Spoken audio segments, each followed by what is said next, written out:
patitikimin po tayo ng isang exhibitor. Para bigyan kayo ng patikim, isa sa food exhibitor po ang kasama natin ngayon.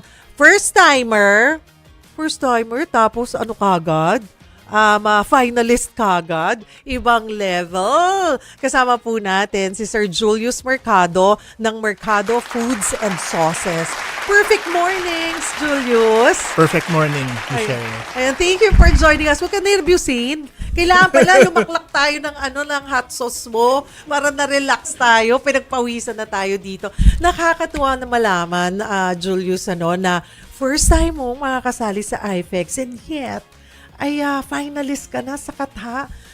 Nandun ba yung kaba at nervyos at pressure? Sobrang kabado, sobrang pressured. Until now, kabado sa pag-antay ng result. Oo. Pero gusto namin malaman yung journey mo because we want din yung mga kababayan natin na ma-inspire na sumubok o pumasok sa pagnenegosyo. Gaano na katagal ang Don Julio? 8 years na kami nag-operate as a manufacturer of chili products. So, it's a very long journey. Nag-start kami, nagbabazar lang. Then eventually, lumapit ako sa DTI to help us to build the manufacturing facility. Malaking tulong ang naitulong nila sa amin. Bakit sauces ang naisip mo? Ay, dati ka na ba talagang nagnenegosyo? Ito ba yung unang naisip mo? Paano kayo na uwi sa hot sauce? Hindi po ako negosyante. Nasa corporate world ako. Then, mahilig lang ako sa maanghang. Then, gaano ka kainit? Sobra. Gaano ka ka-hot? Kaya po ako na-inspire gawin siya kasi may hinahanap akong level ng anghang. So, yung nabibili natin sa merkado, medyo nakakabitin na yung anghang. Direk Abel, ito, may tatapat ako sa'yo. Yung partner ko kasi sobra ding hot person. Mainit din siyang tao.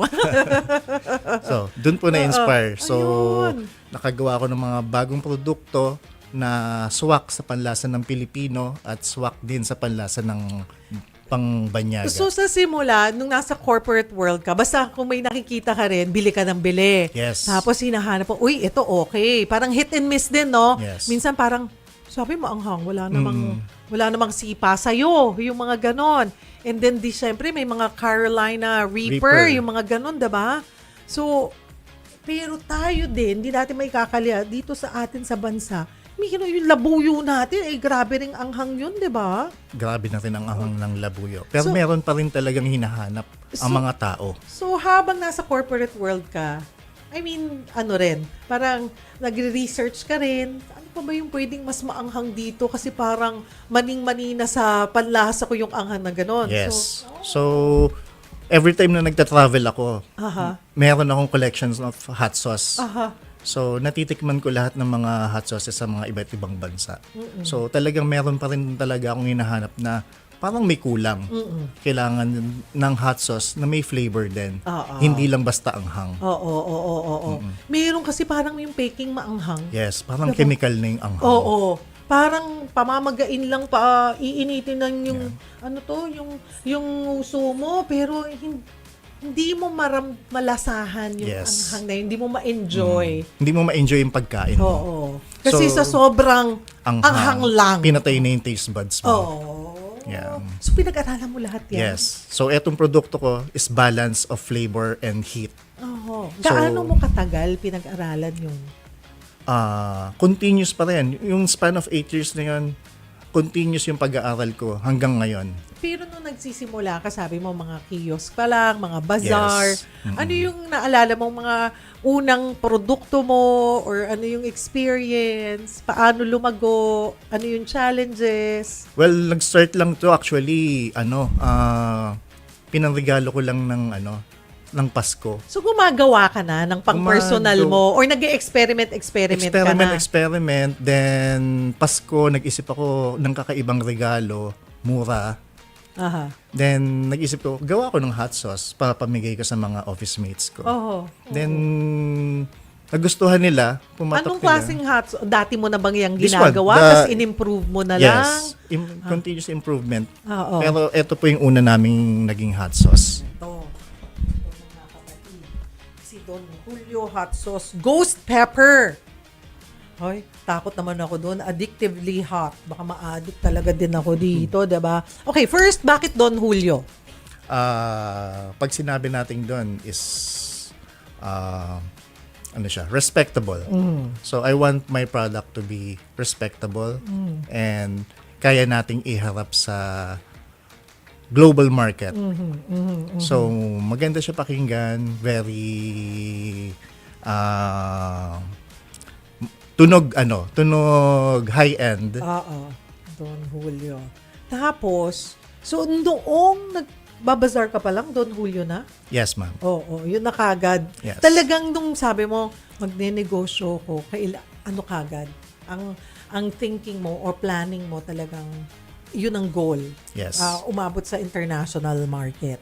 Kaya pangalan pa lang, sinimulan mo na sa Don Julio. Yes. Okay. Nung nagbazar ka, mga first bazaar mo, kamusta ang pagtangkilik ng mga bumibili?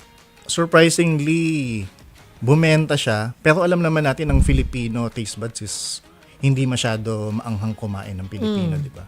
So, nagulat ako sa pagtanggap ng mga tao sa mga hot products, mga spicy products. Mabilis siya. Oo. Lalo na sa mga Gen X, Gen Z pabata. Ano pa lang nung itsura nun? Nakabote lang. Siyempre, iba pa yung packaging. Ngayon, iba nang Yes. nag-level up na yung packaging mo. Yes. Ano yung itsura nung packaging mo noon? Sari-sarili lang bang printing yan? Tapos dikit sa bote? Yes, Paano? ganun lang. Napakasimple lang. Papa-print ko sa mga tabi-tabi lang ng mga printing shop. Oo. Bili ng bote sa mga maliliit na suppliers. Oo. So, yun lang. Nagsimula sa isang box. Hindi ka pa nagpaparehistro noon. Wala pang Wala pa. business name, Wala pa. registered. Oo. Kailan mo naisip or naitingin mo na, uy, pwede na tong seryosohin ito negosyo. Kasi siguro, when you were doing bazaars, tinitest mo pa yung market, Yes. diba? Tsaka kung ano nga ba, maganda nga ba ang produkto mo. Kasi syempre, bias tayo. Pag produkto natin, talagang tiwala mo, nandun 100%, but you don't know how they're gonna embrace it. So, pumatok. Pumatok naman. Oo. Madaming bumili. Actually, naging number 1 hot sauce maker ako. Awarded. Wow. Then, doon nagsimula, na-inspire ako na, bakit hindi ko gawin tong full-time na? Oo. So, nag-quit ako sa day job ko. Then, nag-concentrate na ako dito sa business na to. Was it hard for you? Parang paano mo talagang teka, ready na ba akong mawala sa corporate world? Ready na ba? Were you single then? Or No. anong sabi ng partner mo? Ng misis? May asawa Yes. na po nun? Yes. Anong sabi teka, daddy, talaga bang magkukwit ka na dyan sa trabaho mo? Tingnan nga natin. Or talagang it's something also na gusto nyo mag-asawa? Gusto namin mag-asawa. Then, meron namang, may trabaho din siya. So, it's a gamble din talaga. So, naglakas loob kaming ako muna mag full-time sa business. Oo. Hanggang lumaki at si lumago na Mrs. mga wala business. na rin. Nag-quit na rin. Hindi na. Nag-work pa rin po siya. Okay. So, it's good, At least, dalawa kayo. Tapos nandyan, natututukan pa rin ito. So, kamusta na ngayon? So, 8 years, it's been 8 years. Now, you're part of IFEX 2026 for the first time. Hindi lang bahagi ng 2026 IFEX. Abay, ka pa, finalist ka pa for Katha. Napakapalad po ng pagkakataon na to na mapasali for the first time and maging finalist pa Correct. sa Katha Awards. Aba, parang may pagyayabang talaga tong Don Julio, Ano ba ang mga produkto natin, sir? So mainly our products are chili products. We have This. Hot Ito sauce. Po, ito yung hot sauce. meron din po tayong chili garlic Crisp. crisp. That's Szechuan. Ito, pangkanin. Naku, Delix to, Delix. Ayan, mga kapatid, ito. And we also have spice vinegar. Okay. Okay. Ano yung mas unang produkto mo? Ito. Yung hot sauce. Hot sauce. Saan galing yung spices nito? Parang in general na lang. Baka It's locally farmed. This is, yan, mga kapatid. Tapos, kailan to nanganak siya nito? Yes. Paano? Ito, Kailan? napakabago lang po neto. Kasi yung chili garlic parang natin pambansang hot sauce ng Pilipinas. So, nag-isip ako, how can I innovate our existing chili garlic sauce? So, yung produkto niyan, in-elevate ko using Sichuan spices and our local version of chili garlic. So, it's a fusion. Oo, may konting tamis. May konting tamis. Konti, oo. Natural umami. Oo. Then the fusion of spices, Philippine spices and Sichuan spices. Oo. Ayan po. Ito, dalawa pa lamang sa produkto nyo. Sabi mo, Yes. meron na kayong vinegar. Yes, spice vinegar. Spiced vinegar. May iba ka pa bang pinaplano na idagdag sa products mo? Meron pa, pero for now, concentrate muna tayo dito sa main products. Ano yung challenges? Para doon sa mga negosyante nagsisimula or magsisimula, ano yung challenges sa journey nitong Don Julio na mapapaalala mo sa mga future MSMEs at advice mo rin sa kanila? Ang malaking challenges talaga is mga regulatory requirements ng government para mapalago mo yung negosyo mo. Kasi kung hindi mo sisimulan at gagawin, mag-stay ka lang sa sa bazaar, mga tiyangge.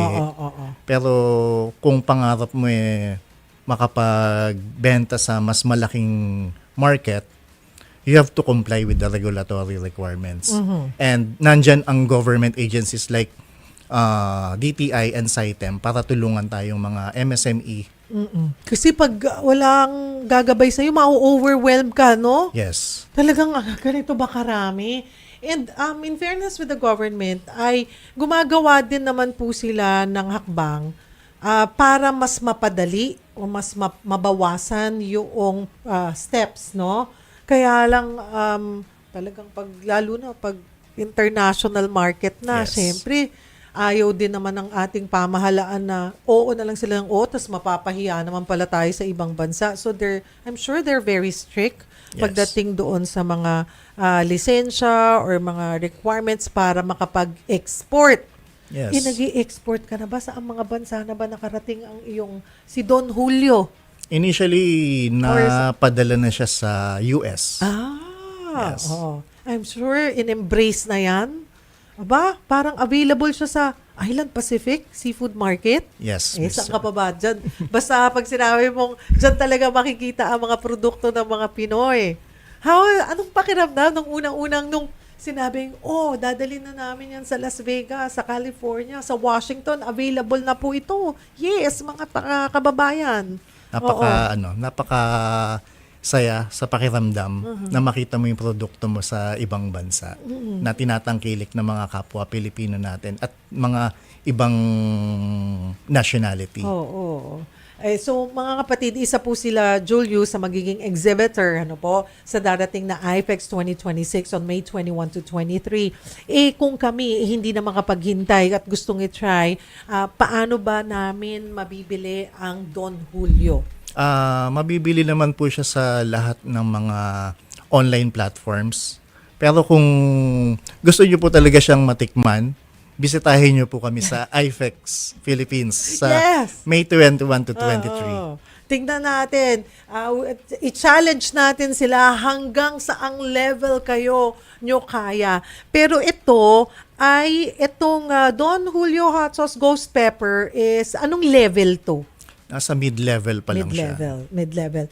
Na mayroon na bang talagang sobrang anghang or mas nakakonsentrate ka muna sa mas maraming munang kaya yung level ng anghang?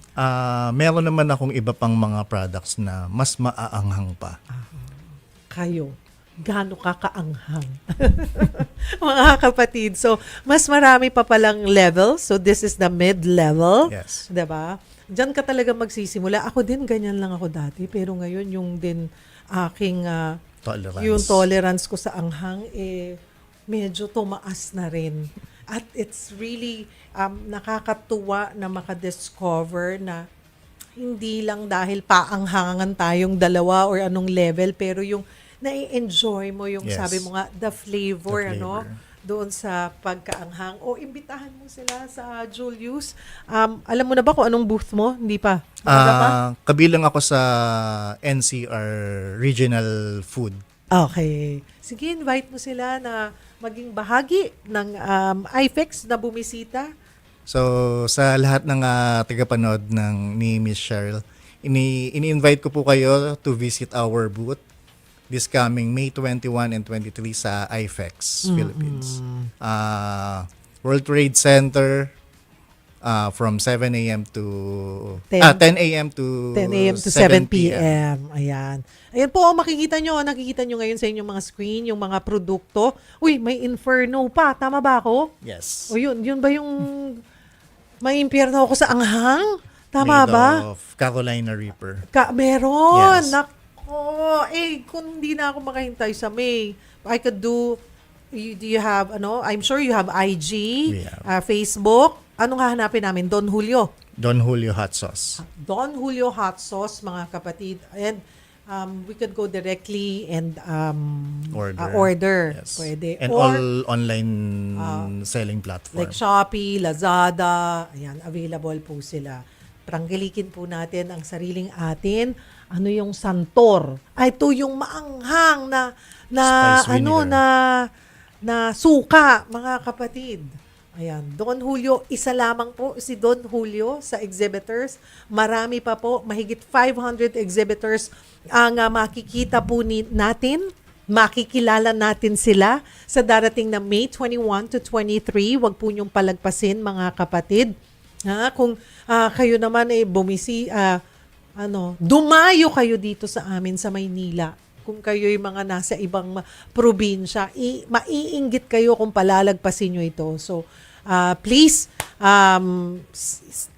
markahan nyo na po yan sa inyong mga kalendaryo. Kalendaryo sa telepono. May nagkakalendaryo pa ba ngayon? Meron pa, no? Literal na kalendaryo. But this will be on May 21 to 23, International Food Exhibition sa World Trade Center po to, IFEX 2026, mga kapatid. Thank you, Julius, and good luck. Thank Dahil you. isa ka Thank sa you mga very much. finalist ng Katha Award. Pag nanalo ka, balik ka, ha? Yes, Miss Cheryl. Kahit na hindi, basta manalo, maging finalist lang, ang laking karangalan na yun, Panalo diba? na po. Panalong panalo.